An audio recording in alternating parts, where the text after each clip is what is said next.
Welcome to Basketball on Figueroa, the only podcast breaking down everything happening with the Lakers, Clippers, Sparks, and your Los Angeles Dodgers. I'm your host, Edwin Garcia, and joining me today is my co-host, Dar E.N. Baziri.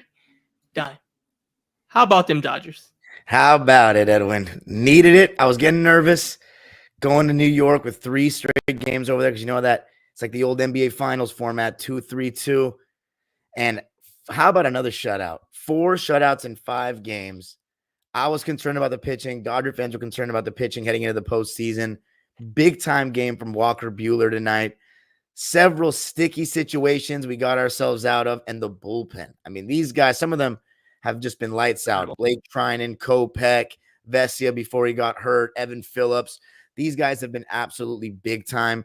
Another game, 0 runs. And how about the bats? It was getting nervy. We were starting to leave some guys on base. And then the Kike Hernandez home run, that really switched the whole momentum of the game. And then Shohei. For some reason, this guy is just a nobody when there's nobody on base. But when there's people on base, he's so it's like a very wide. It was so funny. I felt like he was due with guys on because he just kept. I don't know about Shohei going leadoff. If he's so bad statistically with nobody on base, might as well just have him hit second or third. I like second behind Mookie Betts, honestly. And yeah, it was a huge win. And now we're just 2 games away. I mean, I think we need one more in New York because going back 3-2 and having to win 2 games just puts you in a nerve-wracking situation. But I'm so pleased. Max Muncy's been amazing, by the way, in this series. Even Tommy Edman's been really good in this series. The hitting's been clutch. The pitching, to me, though, has been the standout. The bullpen has been the standout. And I remember the days when we had Don Mattingly as manager, you know, the 2013, 14, 15 playoffs and those seasons, where the bullpen, to me, was our biggest concern. We had some really good starting pitchers, albeit they kind of underperformed at times in the postseason, Kershaw included, but it was the bullpen that really made me nervous. Outside of Kenley Jansen, I think those other guys, like Brandon League, for example, Dodger fans used to boo him. I don't know if you remember. They used to boo him coming out of the bullpen. So the fact that our relievers have been just so good in this postseason, even to the point where they did a whole bullpen game in an elimination game in Game 4 against the Padres. And my only thing I'm concerned about is, are they doing too much? But, hey, man, 2 games away from a World Series. And fun fact, this is the furthest I've seen the Dodgers go when I've lived in LA, because when I was in college, we made it to the World Series twice. Right. And I guess, yeah. And 2020, I guess I had just moved back, but it's different right now with a real season, 162 games, me having gone to a playoff game this season. By the way, Game 1 NLCS vlog out on the channel hasn't even hit 200 views yet, so go check it out. But this is the furthest I've seen us go when I've been in LA is 2 wins in the NLCS. Did it in 2016 against the Cubs.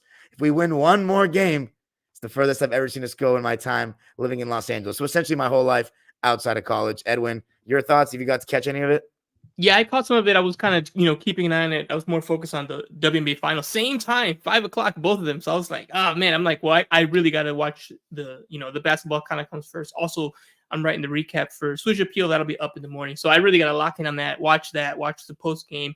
Rewatch it probably when we're done here with the Basketball on Figueroa to get a little bit of a second look at it. So I've been more focused on that, but obviously I was keeping an eye on the score, and yeah, I was nervous along with y'all. I just didn't feel until that Shohei homer. Then I was like, okay, we got it. Double deck. That was, I mean, he like you said, he's incredible. It is kind of weird that, no runners on base. He's like, he's just abysmal. And then runners anywhere, not even in scoring position, just put him on the diamond, and he's lights out. But he's been incredible. I think he's exceeded all. MVP without pitching, like just scary.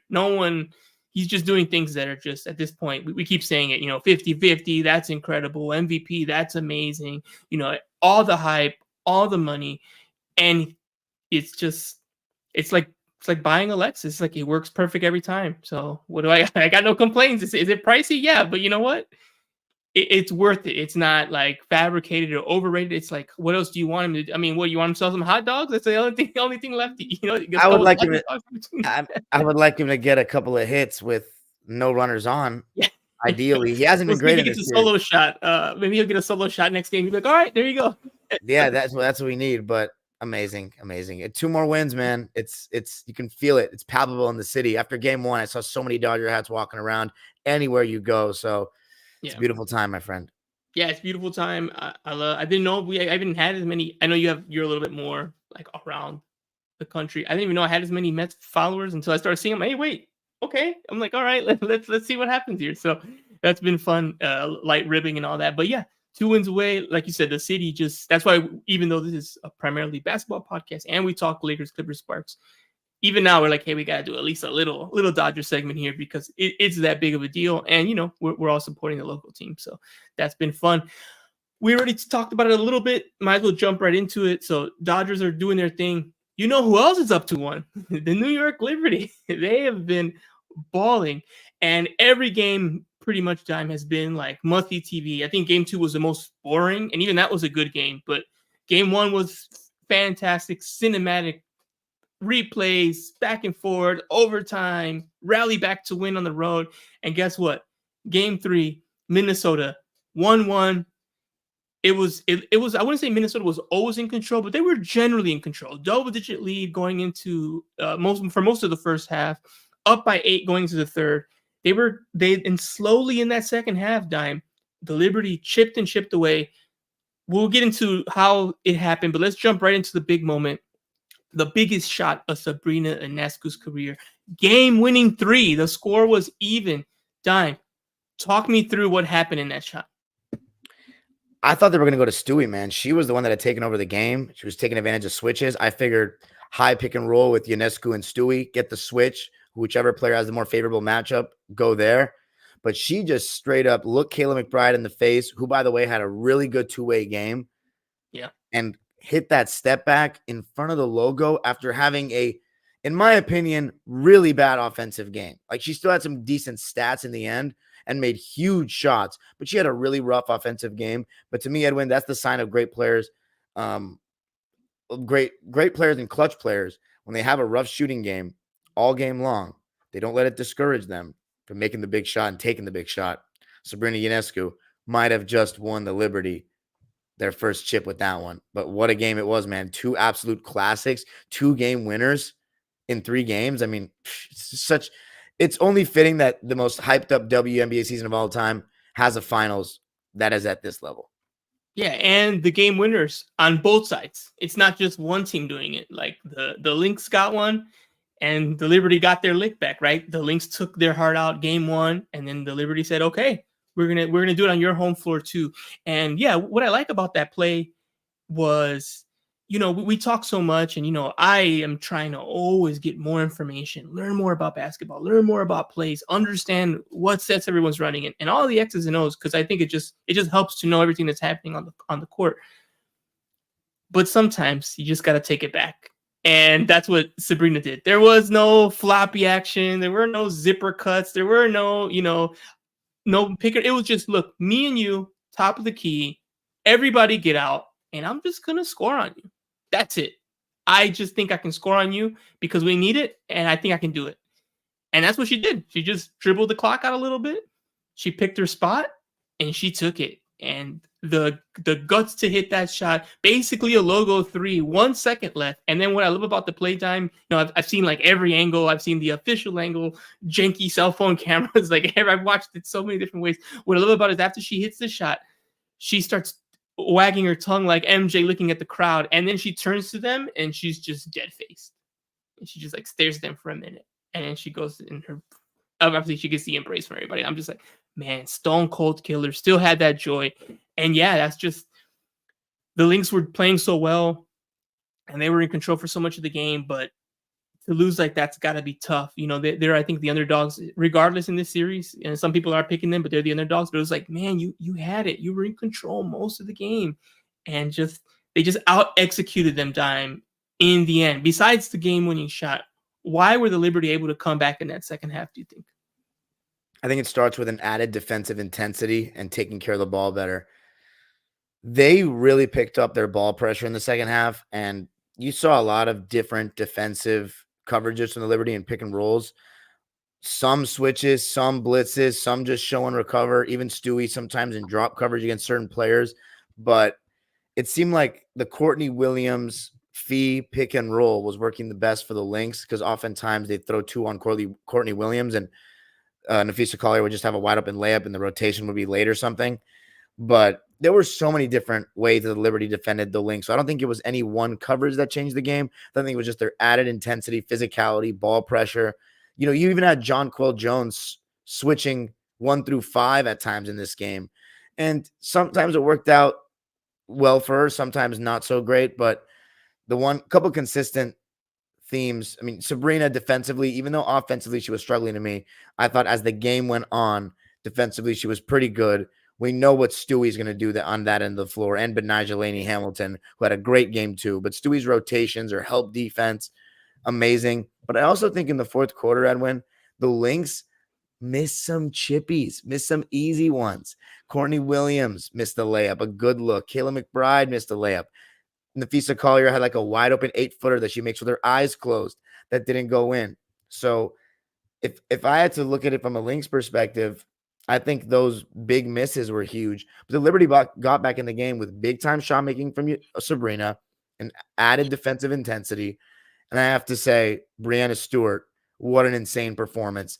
The Lynx are basically switching 1 through 5 the entire series. And by the way, Alana Smith's injury, I think that hurt a little bit as well. But the Lynx have been basically switching 1 through 5 the entire series. And I said to you after game 1, get the ball away from Nafisa Collier. And for a while, it felt like the Liberty were playing target ball with, let's get Fee switched off of Stewie and let's have Stewie go at either Kayla McBride, Courtney Williams in the mid post. And she was getting to work and she was starting to hit the 3 ball as well. Amazing performance by one of the best to ever do it. Looking for ring number 3. I mean, she's making a push for making that best in the world conversation a conversation again, because it felt like Asia had, it was kind of uncontested, especially with the unanimous MVP, but the way she outplayed her, the way she's been all season, and the resume she has, we know she's been over the top of the mountain before, just had that rough moment last year. But now come on, player of the game for me, no doubt about it. And had rough moments in this series, right? Like we forget, she missed the free throw that would have finished game 1. Like, she missed missed the free throw and missed the layup. And missed the layup to send it to double overtime. But that's like you said, this team's been here before. So I know some people, not you or anything like that, but some people are like, oh, will they recover from that game 1? I'm like, honestly, the Liberty, that this is like they're used to this in a way. I'm like, that's the one team I wasn't concerned about. I'm like, they lost to the Aces last year. They're not gonna go too high or too low. So even though it was an ugly loss, I'm like, I'm still picking the Liberty because I think there's a better team, and they're not gonna get shooken by this. They're gonna bounce back and they're gonna regroup, and they have. They won game 2, they rallied back, won game 3. So, Dime, I'm going to ask you this because I know both you and I predicted the Liberty to win. Will we get a game 5, or are they going to close it out in Minnesota? I think we're going to get a game 5. I know this could be a demoralizing loss, and maybe Sabrina Ionescu has one of those games where she just rains from 3 and the Liberty take it and ride that momentum. But I think the Lynx are really mentally tough. I think Nafisa Collier is going to have a monster game. I think they're going to force a game 5. I also think I want to give a shout out. I want to give a shout out to Leanie Phoebish. Her 3-point shooting in this postseason to go along with her amazing versatility defensively has been insane. Ryan Rucco said on the broadcast tonight that she's shooting over 60% from 3 in the playoffs. Just ridiculous. She was big in this one too, 13 points.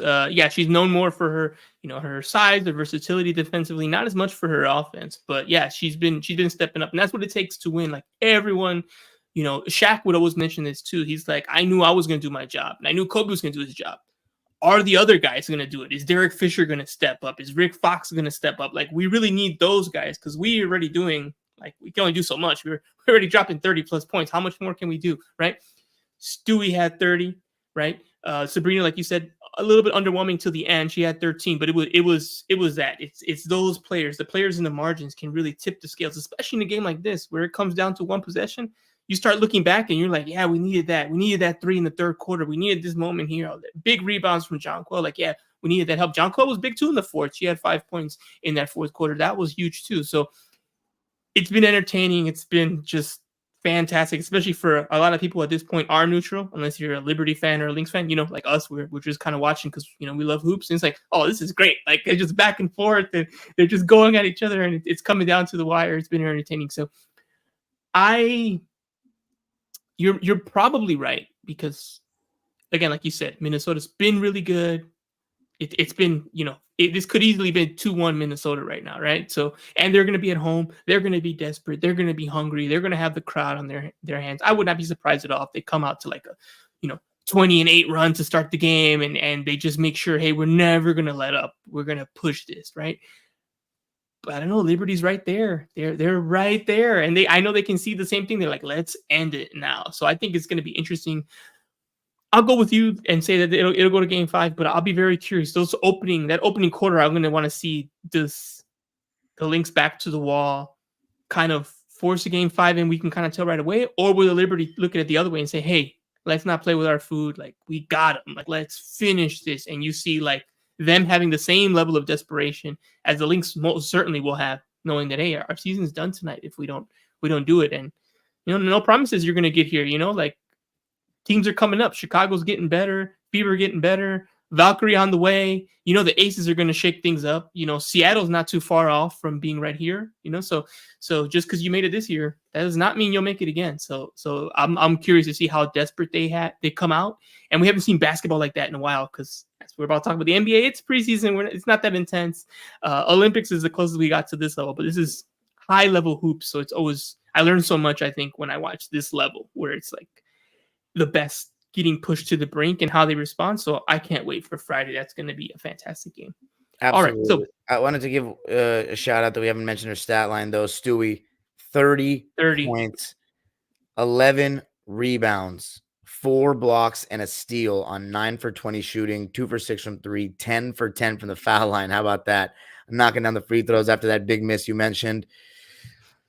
1 game away, man, from the Liberty's first title in franchise history. You got the Mets and the Yankees in the championship series. Of course, Mets on their way, hopefully, to a loss. Yankees 2 games away from making it to the World Series, I believe, for the first time since they won it in 2009. I am not looking forward to seeing them back in the finals or in the World Series. But before we move on to the Clippers and the Lakers, a word from our sponsor.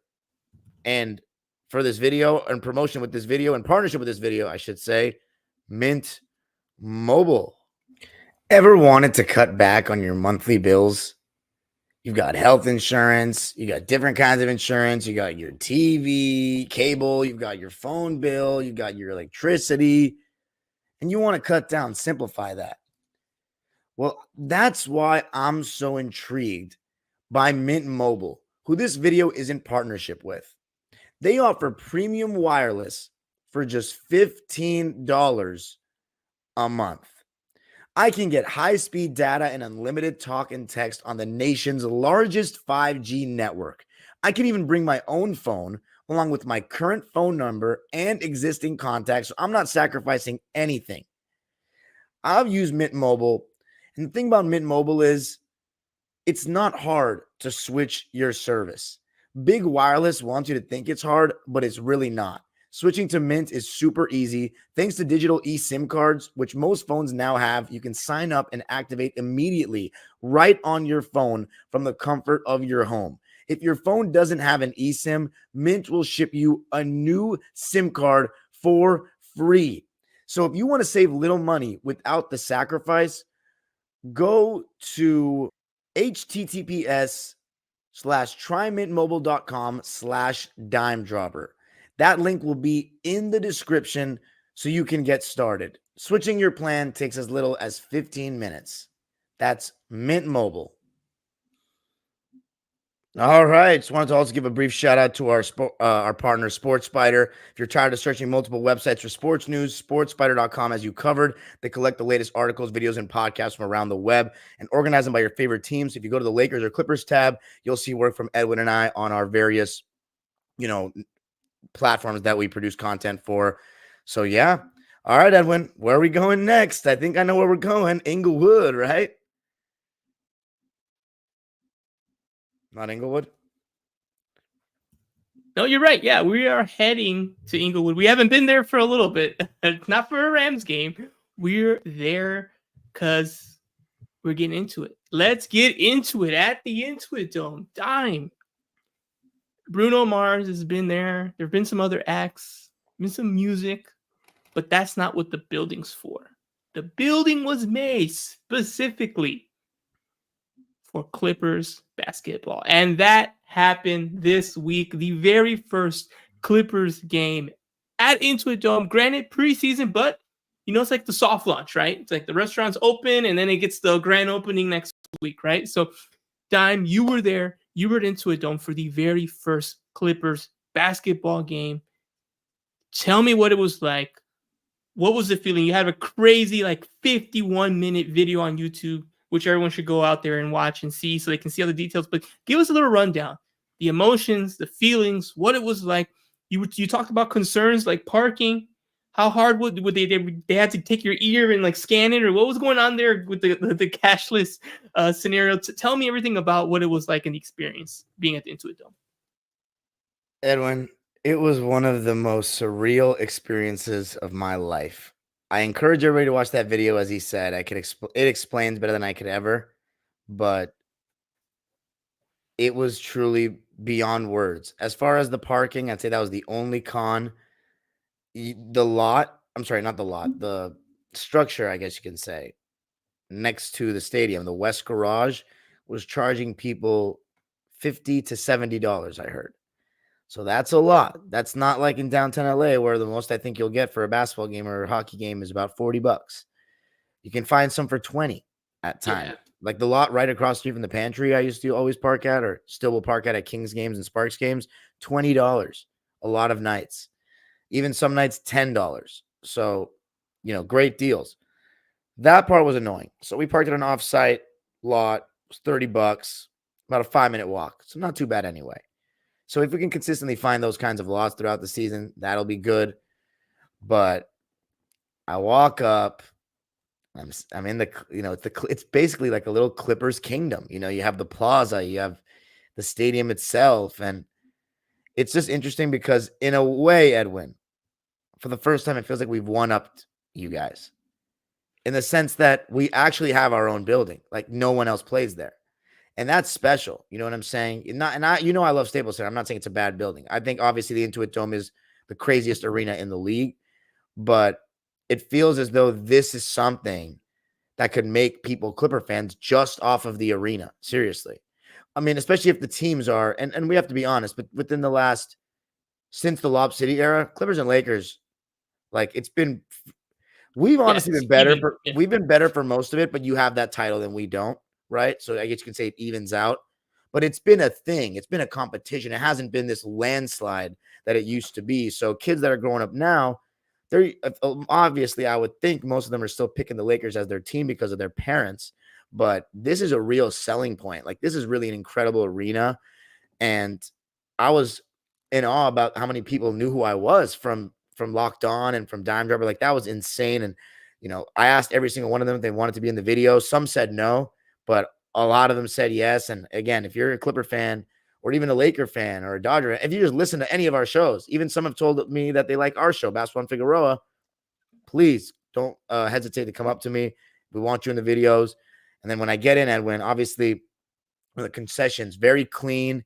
Like it's so kind of, it's not decorated really yet because I feel like we need to do things in the arena to get it there. But there's no cashiers, none in the team store and in the arena. There's no cashiers, no waiting in line. You know those little grab and go at Staples Center things? Yeah. Basically everything is like that, but except you know how you have to tap your card at Staples Center? You literally just put your face. If you do at first I was not happy with the fact that you have to download an app to go to the game. But then when you actually do it, right, and you put the payment information and all that, set up your facial recognition, I put my face in the little scanner, said, hello, Dime Dropper, open the door. I walk in, grab whatever I want. I guess it just charges me automatically. I just walked out. No lines. I mean, I think that could definitely help them with staff and not having to hire as many employees. And it's just insane. And there's no TVs anywhere around the arena, Edwin. They want you in your seat to enjoy the basketball. There's no So I can't watch. I can't see the score. Nope. You got to go to watch the game. That's I think unless you're in a suite, unless you're in like a club. Yeah. But yeah, you can't. So it's no bar like that bar next to the Team LA store that they have in Staples Center. None of that either. It is not corporate at all. And then the wall was insanely steep. It looks a lot higher than it is when you take pictures. There's no bad seat in the house. The supporters section is literally right on top of the court. And it makes so much sense this year being right behind the backboard. You're going to notice it. It's going to be in plain sight. People think that's just the whole wall. That's the supporter section that's on their feet. That's what I was in last year. But it makes so much more sense this year because last year we were in 207. The Staples Center. Yeah. It's up there. You could hear them and see them, but they're kind of, because of the location, they weren't like in your face. And when you look at the video, it really shows how much, two basketball arenas in the same city are drastically different in the way that it's built. And this is just being objective, bro. Intuit Dome is a better place to watch a basketball game because you're literally on top of the court. Staples Center is built outwards. You know what I'm saying? So you're pretty far from the court. So it was just insane, Edwin. And I think it's because of how close everybody is. The noise is going to be amazing. So I can't wait. It's honestly giving me a newfound excitement for this season that I didn't have. It's really because otherwise, if we were going back to Staples Center and we had Kawhi injured, the only thing that we'd be happy for or excited about are new jerseys. Like it just would have been a disaster. I think this stadium is going to save what's looking like could be a rough year with the whole Kawhi's not going to play opening night thing. Yeah, no, I'm glad to hear that. It's good to rekindle that passion and everything in whatever ways you can, right? And yeah, I'm sure Laker fans probably mad like, oh, but hey, the way I look at it, it's like if you have a nice, like the Lakers have a nice like Mustang, but you got a brand new like Toyota. So it's like, well, it's brand new, so it's gonna have like all the bells and whistles that facial recognition wasn't a possibility when Staples Center Toyota. Was open, right? This is a Lamborghini. Exactly. This is a Lamborghini, Edwin. All right. I gotta check it out. I don't know. It's insane. And then the Halo board. Of course. Yeah. It's so HD, you won't even believe it. It's insanity. Ballmer, I can't wait to check it out. Everything Ballmer said it's like almost like how it's SoFi, the blueprint. It came out exactly like the blueprint. Yeah. Steve Big Money Ballmer. I mean he's done it. Like there's no question about that. I like Ballmer. Like there's nothing really I don't like about him. He's a little eccentric, but other than that, like it's all good, right? Like, and you want someone like that, right? Like he treats it like it's the kind of owner you want. You want one who's willing to spend the money, who's all about winning, and just wants what's best. So he's delivered. Like I don't see how many complaints you could have about the guy. He's done a good job. So yeah, and this was he fulfilled it. He got it done. He got the stadium. Y'all got it. You're gonna get to enjoy it now, and then you'll have a bunch of big events that are going to be highlighted at your stadium, right? All-Star, Olympics, like those kind of events are going to happen there, and it's why the Lakers are doing their modest updates. It's like we got new tires, right? We got the new scoreboard. I haven't checked out the concourse. We have some updates there too. Freshening it up, trying to keep it up to date. That's why the name change also happened. That money was to invest in the stadium and kind of keep it going because they got a long contract. So I don't think they'll be there forever. I think at one day the Lakers will do something similar to what the Clippers are doing, but that day's far away. So in the meantime, they need to have a good relationship with crypto and keep updating. And then they have statues. It's a lot to leave from there. And I like the fact that it's centrally located, so it's easy to get to. Unfortunately, the day probably will come when we're somewhere far out as well, and that'll be what it is. But we'll see. But yeah, I can't wait to go there. I think I'll probably head out there for Lakers Clippers for work. I don't know if I'll get there before that to just kind of check it out, but maybe I need to just make a trip and just be like, hey, I'm gonna go to Clippers Mavericks. Like let's go check it out and watch Luka cook a little bit because he likes to cook when he plays the Clippers. Not last year in the playoffs though. It was Kyrie. No. Yeah. Y'all got him. No, well, you didn't get him, but Yeah, Terrence Mann just did a good job on him, but it's funny you talk about when's the next time you're going to go to the Intuit Dome. When's the next time I'm going to go back to Staples Center is a really interesting question for me. Like, because I'm trying to go to one Laker game this year. That's going to be Michael Cooper's retirement. trying. Like, I'll never decline an invitation if it means it's a reasonable price or I don't have to pay to a Laker game. Of course, I'd love to go. Because, I don't get to go to that many Laker games. It's so expensive. And it's just great to see, the other side as just a basketball fan. I don't turn down free free sports tickets ever in general. But unless it's the Clippers, just guys, Yeah, I've you're seen always them there. film. It feels regular, but I think it would I probably haven't. be a Yeah, I Kings was game, gonna I would say think. Kings game's probably a good one. Yeah, I haven't, and I thankfully I'm not trying to be that guy, but I haven't gone to a Lakers game as a fan like 2 years or something. Thankfully, because I'm there to work, so it's like, well, and then the days that I'm off, I'm like, well, I'm not about to go there. I'm always there. Like, and also it's like it's kind of weird if I'm there. And it's like, well, you could have worked then, so it's like, okay, I'm just not gonna be there. So I've watched obviously plenty of games as a fan, like on days off, at a restaurant or something. But yeah, haven't been there for that. Yeah, probably Kings game's probably the most likely, or Coop, which will be I think like January 13th or something like that. So it's Yeah, actually not that far away, so it wouldn't be that long. And obviously for Sparks, you're going to be there a lot for that. So, but but that's not that till yeah. not till the spring. So early spring, late summer. So we'll see. Yeah, it'll be interesting. But yeah, can't wait. And again, everyone check out that Intuit Dome vlog. It's a banger for sure. So it's going to be one that's going to be one to reference when you go and see it and check it out and compare it to what it's like. And now, did you find your new spot, your new backdrop where you're always going to be? Or are you still kind of figuring that out for your post games? That's the spot above the bridge overlooking into a dome. If you're walking towards the bridge in the tunnel, it's on the left. If you're looking toward at the plaza, the big screen, it's to the right. All right, cool. So yeah, we'll see you there now. No longer across the street from from Yard House and all that. No, across. Well, no, I was in front of Tom's. In front of There you Tom's. go. Yeah, it's from Tom's. Yeah, yeah. I'll still be in front of Tom's though. For if well, I'd say Lakers is the only thing I would think maybe I see someone for a post game interview because Kings obviously don't know many Kings fans on from social media. And then Sparks, it's not packed enough usually, so I can just fill in front of a statue, which looks nicer. But Laker game, if you see me at a Laker game, feel free to come up to me and I'd get your thoughts for post game. All right. So speaking of Lakers, let's bring it back to the main attraction here. Let's scurry it on. So we have some preseason basketball. Main We'll keep it attraction. short. You guys are in the back of the Cadillac this time. Back of the Escalade. This time. We're the closing act. So we have Lakers, Bucks. We'll keep it short because it's preseason, but I just want to hit a couple of key points. Lakers, Bucks, dime. This was the Quincy Olivari game. Quincy, number 41, Quincy Olivari. So he's a rookie. He's on an Exhibit 10 contract, so he's not on the roster. He's in a training camp deal, which basically means, for those who don't know, Exhibit 10, I'm not going to give you the whole definition, but basically it's a training camp deal that essentially means, hey, we don't have a spot for you, but sign this contract, and if you do join our G League affiliate, we'll give you more money than any other G League team can kind of offer you. So it kind of gives you a little bonus. And it's like, okay, cool. You're in it. Probably not going to get a two-way deal or a regular roster contract, but you got that guaranteed, okay, I'll get more money in the G League with y'all since I'm kind of part of the team during training camp and all that. And that's the deal he signed, and he balled out. He came out in the fourth quarter and just exploded. He was scoring all over the place. He was literally guarding, not on all 96 feet. He was just locked in. It was incredible. He was forcing turnovers, putting a lot of ball pressure. He was amazing. And the Lakers went on a 20-0 run in the fourth quarter to get the win. It's the sole win the Lakers have had in the preseason. Again, it's preseason, so we know they're not trying like that. And, the key guys weren't there. But it was great watching the young guys playing hard.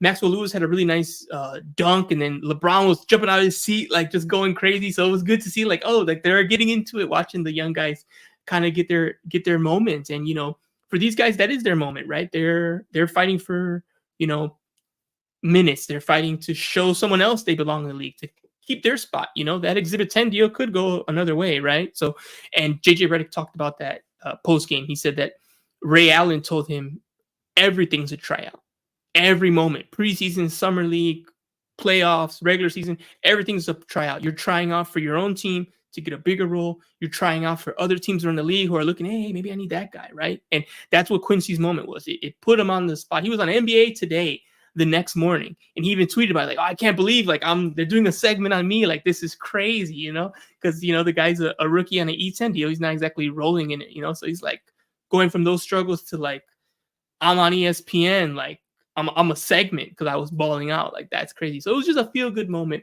and a really cool moment in time. So really happy for Quincy. He'll most likely be in South Bay with the Lakers, but it's another player the Lakers are, they picked up and gonna stash, and this league can change very quickly. You never know what's going to happen, or if he ultimately gets a two-way deal, or even a rotation spot or a roster spot someday. So we'll see what happens. But he balled out. He got his moment. He took advantage of it, and he helped JJ Redick get his first win preseason, but first win as a coach. Dime. The next day we had Clippers Blazers, a 101-99 matchup. Anything here stand out for you? Kai Jones is pretty good. He's really athletic, and he's a good lob threat. I think he should be the one that gets that last two-way contract for us if we have one remaining. But he's honestly good enough to be on a standard contract. And I kid you not, Edwin, with given the Lakers' big situation, if the Clippers for whatever reason don't sign him, which I think is shocking, Lakers should take a look. He's very athletic. This is still a first-round pick that's 23 years old that wasn't in the league anymore because he seemed like he was off his rocker. But he's been really locked in, and he's an athlete, Edwin. And if you set screens, catch lobs, and block some shots, you can be on an NBA team and get some minutes these days. Oh, that's right. Yeah, it's those little things that Alex Caruso talked about. That I think he referred to it as being a janitor, but he's like, when you're fighting for those early spots, he's like, that's what gets you there. Too many guys, we talk about all the time, like the bag Twitter. They're like, they think that's the thing. Oh, let me cross someone over and hit a three that's going to show that I belong. But a lot of teams, honestly, they already have guys like that. They need the other guys. They need who's gonna go out there and be athletic, who's gonna get me a rebound, who's gonna make the right pass, who's going to dive on the floor and do the dirty work that like LeBron and James Harden aren't going to do for a lot of reasons, including their age. Like, they're not going to dive on the floor too much because it's kind of dangerous at this point, So who's going to do that work and be those grit and grind guys? You need those glue guys. So yeah, that's interesting to see if he gets a two-way, and then if he doesn't, sounds like he'll probably land somewhere because he's kind of, a little bit redeemed himself and shown that he's given that energy. Now, the next game we're going to talk about is Clippers Mavericks. That's obviously the game that you went to. So I know you were like walking around and consuming it all, and also seeing the fan experience on the court. What were your takeaways from the game in general, and how was the crowd when it came to that? I know you guys have heard stuff about like there's like speakers and you can hear the crowd noise and all that. Were you sitting at the wall? Did you or were you like kind of bouncing around throughout the game? I was sitting at the wall, but obviously not the supporters section, standing only. I was just in the upper wall, essentially like 10 rows, maybe less than 10 rows from the top. I was close to the very, very top. And as far as the fan thing, yeah, man, the acoustics and everything, they're really great. Everybody's right on top of each other. And unlike Staples Center, this is one of the biggest things I hate about the arena, which, again, I still love this place to death. It's home for me. Always will be. The upper level and the lower level feel like they're totally different arenas. Mm-hmm. There's just the suite levels there's so many. There's those three suite levels.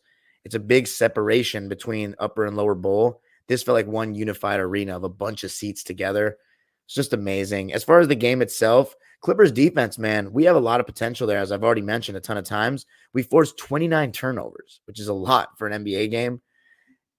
Oh, and when we get those steals, that's what will allow our athletes to show what they do. And this Clipper team is more athletic, Edwin, than the 2-on-3 era. We have Kai Jones. Hopefully they will sign Terrence Mann, Derek Jones Jr., who's one of the highest flyers in the league. And then you have even KPJ and Chris Dunn, who are getting out there and running. So, and Amir Coffey, also a good athlete.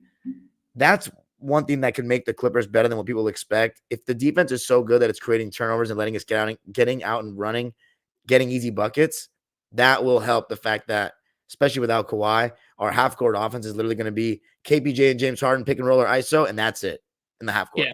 Or Zubac's post-up, which, again, we were doing a little bit more of in this game, but in the preseason, it's been a little inconsistent. So, I don't know. I love the defensive potential, but without Kawhi, it's going to be a struggle just about every night. Yeah, no, that's with PG out now. It's Kawhi and Harden, and yeah, it's going to be a lot of Harden if Kawhi's not around. So yeah, it's going to be interesting to see what that's going to look like and how that knee holds up and what minutes look like early on beyond that opening night game. Moving on to the last Lakers preseason game for this week was Lakers Warriors. This one time was kind of frustrating. 111-97 they lost. They were in Vegas again. It's been a weird preseason. The reason the Lakers have all road games essentially, it's not the NBA out to get them. They are doing their own renovations, and because of that, they couldn't host any games. They just couldn't find the time. Other years they've been able to kind of work through it and do some of those repairs while the Sparks were playing. Do the repairs once the Sparks were eliminated, which was always right after the regular season was done with no postseason play. So they had some time. This year, they just had too much to do. They couldn't get it all done. So they had to say, hey, you can't be in the stadium so we can get this stuff done for the regular season. So curious to see how that looks and what those changes look like completely once we see that. But that's why they're playing in Vegas and in Milwaukee and in Palm Springs and all that. So all road games here. They were in Vegas. And Dime, I think for me, the frustrating part, and this has been a conversation overall, is Laker fans aren't used to this much three-point shooting and talk of this much three-point shooting because the team has historically been not only bad at three-point shooting, but on the low end. That's just not been their strong suit. It's always been big physical teams that just pound you in the paint and, okay, if we can get a one shooter, that'd be great. Let's see what happens, right? It's the reason D'Angelo had, I think his third best year as a three-point shooter, and he broke the franchise record for a team that's been around for 77 plus years, right? It's because we don't have that many, true high volume clutch three-point shooters. We've had good shooters, but no one who's, taking 400 and hitting most of them. That just isn't been part of the DNA of the team. And it feels like Redick's, definitely modernizing things and wanting more, but they're just not hitting them. Dime. They went, I think, let me pull up the stat here. I think it was 11 for 40 from three in this game. And that's the second time that's happened in this preseason, which is not ideal. I think, Edwin, it's your roster. Rui, he can shoot, but he's a scorer more than he's a shooter. Austin Reeves, he can shoot, but he's a scorer more than he's a shooter. Your best, probably pure jump shooter is D'Angelo Russell. And we know he can be very hot and cold, even though last year he shot a great percentage overall from three. And LeBron had such a great shooting season from three last year. Can he do that again, though? Another 40% three-point shooting season? I'm not quite sure. I just don't think your roster has that kind of three-point shooting personnel. Yeah, no, I agree. And I think that's going to be an interesting push and pull with Redick. How much is he going to just say, we're shooting them? And how much is he like, hey, man, that's not there. They can't do that. And what that balance is going to be. Now, the law of averages says they won't shoot this bad all the time. But I don't know, they did it twice in 4 games, so maybe they will shoot this bad. So it's something that's a little concerning for me, Dan. It's a team that wasn't good at shooting threes the last couple of years, and you didn't make any changes this summer. But the roster really. Dalton Connect it's a rookie. Dalton Connect, and he can really shoot the ball. Good. And he's looked good. He can really shoot the ball, but is he going to get rotation minutes first game, Minnesota Timberwolves? Is he going to be ready for that? Because that Timberwolves team, they play D. So I'm glad you mentioned that. This was, for all intents and purposes, this was a Lakers dress rehearsal game. JJ Redick didn't use that word, but that's what it was. He said, I'm playing my main five, and he said, I'm playing my 9-man rotation, which he said is ideally what he wants, a 9-man rotation. I'm playing my 9-man rotation during the first half. And that's what he played. The starters were who you expect. LeBron, AD, D'Lo, Austin, and who's the fifth one? I'm drawing a blank. The fifth one is, who's it done? I'm forgetting. Let me pull it up. Who am I missing? Rui. We just talked about him, Rui. And then thank you. And then after that, the subs were Max Christie was first. Then we had Jackson Hayes. Not in order. I'm just going off it. Then we had Jackson Hayes. We had Dalton Connect. And then the final one was, who was the final one? The Dalton Connect was actually the final one, but I'm trying to think who the other player was. Who was it? These guys just all can't make threes. Yeah, it was, so Hayes, Christie, Connect. Who was the third one? Oh, Vincent, Gabe. Yeah, Gabe Vincent. So that was the 9-man rotation. But the problem, so Connect did reach the cusp of that. Now that I think that will change once Wood and Vanderbilt are back, but they're not gonna be back soonish. We still got about a month for Wood and what's it called? Vanderbilt. All we've heard is beginning of the season. What does that mean? And he's not done any contact in scrimmages in practice. So I'm like, okay, you're using the word beginning very purposefully. Beginning like the first 10 games, 20 games, 15 games, like it definitely doesn't sound like opening night, but obviously they're not going to tell us right now. So for now, this is the 9. So yes, Dalton will be in it. Now, like you said, can he handle that? Is he going to be good enough? Or will they quickly have to be like, and also defensively, he's not there. He struggles a lot. So that's an area for concern for sure. Because if he can't handle that, do you have to bring Cam Reddish and give him those minutes because you're like, hey, he's just getting killed out there. We need the defense. Like he's just too bad. So I'm excited for Dalton to get that end of the rotation thing position, but I'm with you. I'm a little skeptical that he can handle that, but I'm excited to see him try. And yeah, the 3-point shooting is going to be an issue here if they cannot, convert enough. But in the first half, they did look rather well. They looked good when they were still playing everybody. In the second half, they went with the baby Lakers more, and they got cooked. So what's the rotation looking like right now? Because the starting lineup is going to be the same. AD, Rui, LeBron, Reeves, D'Lo. Off the bench, you got Gabe Vincent. Yeah. Max Christie. Jackson Hayes. And Dalton Connect. And Cam Reddish, I assume. No, Cam was more on the back end of that. Probably the 10th guy, I would say. Okay, but you think he's going to go 10 deep regular season for the most part? With AD and LeBron staggered usually, or two of the big four, so to speak? He wants to go 9, so I think he'll go 9. Yeah, that's what he said. He wants to go 9. I'm curious to see how long that lasts because, 9 is like that's playoff basically kind of roster, right? And I was going to say that because last year the Clippers did that, and then Kawhi, Harden, and Paul got burned out for portions of the season. They went 9-man rotation the entire season. So I think JJ will be forced to go with 10. And then, of course, there's going to be games that AD misses. LeBron's going to get load managed for sure throughout the season. Yeah. So it's and also when Vando's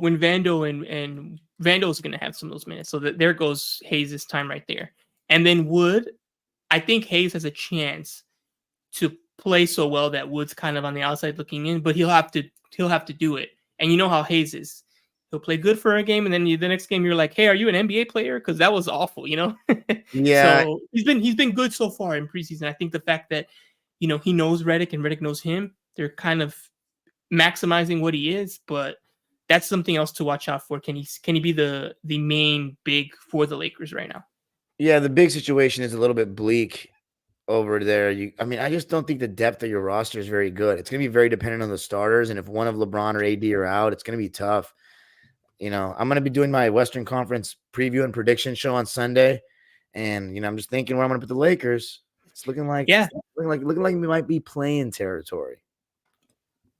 I'm not sure yet. I'm also going to be doing. I'm going to let you decide, Dime. Should I reveal all of it here or put it up on Twitter and then we talk about it on our show on Monday? I say we do it on Monday. We're probably going to be reacting to the winner of the WNBA finals, right? Okay. Yeah, and then hopefully some Dodgers, and then a little bit of preseason, and then we can go into the big boy. Okay, cool. So that's what I'm going to do on this podcast. I'm going to reveal my record for the Lakers. And I'm not just going to say, not that there's anything wrong with that. I'm not going to say, oh, they're going to win 50 games. I'm going to give you that number, and I'm going to have every single game, win, loss, the whole 82. And that's it. Now, again, I'm going to guess that I'm going to get a bunch wrong and a bunch right, but I'm going to stand by the number. I think the number will be correct. So I'm going to give this some thought and think about the depth chart, rookie coach. This team won 47 games. I mean, me saying they're a 50-win team, that's improving by 3 games. That's really not that crazy, right? So, and what does that mean in the West? So I'll have to do some thinking, and then I'm going to bring the pen and paper out and just start looking at road trips and looking at back-to-backs and just start penciling in W's and L's and see what number we got. I wait till the preseason is over, so that way I have all the data I can have at least and say, hey, that's all I got. Went to some practices, talked to some players, saw the preseason, saw them last year. Let's make an estimation here. So I'm curious to see where it is too. I would love to be out of the play-in, man. I would love a top 5 4. I would sign up for that right now. Give me top 5, give me 4. That would be great, but the West is tough, and there's new teams that are good. The Spurs are going to be better. The Rockets are going to be better. The Grizzlies are definitely going to be better as long as they're healthy. So I don't know. It's never easy out here out West, man. I wish I was the the Hawks, you could be like 20 games under and still make the play-in. But Right. I mean, it's gonna be tough, man. I don't think either LA team is in the best state in terms of actually competing for a title, no. but we'll see how it goes, man. We'll see how it goes. All right, so let's wrap up here with the upcoming preseason games. We have tomorrow night, Thursday, Lakers, Suns, 7 o'clock, again on the road, so they'll be in Phoenix. And we have Clippers, Kings, 7:30. So we won't do any predictions here because they're preseason games, so that's just what's going on. And that's the last Clippers preseason game, right, Dime? That is. Wait, That is, okay. let me just double check, but I believe it is. It's got. I believe so too. I think I checked right now, but let's just do a quick double check here. I think that's It all is. they. It is. Yeah. Cool. So they're done. The Lakers, again, Dime, just cruel. Back-to-backs in preseason. They play the next day against the Warriors Friday. I'm guessing both teams empty the benches out. I don't think LeBron plays. I don't think Steph plays. I don't think AD plays. I think they tell the NBA, you know what? Forget you guys. Like, you're not going to make us play on a back-to-back and then play our stars again. So I'm expecting there to be a lot of G Leaguers on both sides for this one. But, hey, they're going to play. So Friday, Lakers, Warriors, 7:30, ESPN2. So after game 4 of the WNBA Finals, we'll have Lakers, Warriors, which I'm sure ESPN's happy about, even if it's a preseason game. But we'll have that one, and then we're all done. All preseason action will be over for both LA teams. And then Tuesday, we kick it off with the Lakers playing the T-Wolves. Wednesday, we kick it off with the Clippers. Who's their first game? The Buns. Oh, nice. Yeah. Cool. Okay, cool. So they got them there, and we'll actually do the podcast on Monday, so we can, as Dime said, we'll recap WNBA finals. They'll be done either way. If it goes 5, it'll also be done because that's Sunday. So Monday we'll talk about it, see who won, what happened, we'll do a very, very light, like, hey, this is what you need to look up for the WNBA, because just like the NBA, it's nonstop. There's draft lotteries. There's an expansion draft this year. There's a WNBA draft. There's a trade. So we'll just take a little peek at, hey, this is a couple key dates to look at for the rest of the year. Then we'll switch up completely. We'll do a little recap on these preseason games, but more than that, we're going to focus on my prediction for the Lakers, your prediction for the Clippers, and we'll start predicting games that matter, games that are going to count, regular season action. We're back, baby. Let's do it. So that's the end of episode 47 of Basketball on Figueroa. I'm Edwin Garcia. That was/is Jarian Viziri, a.k.a. Dime Dropper, and we are out.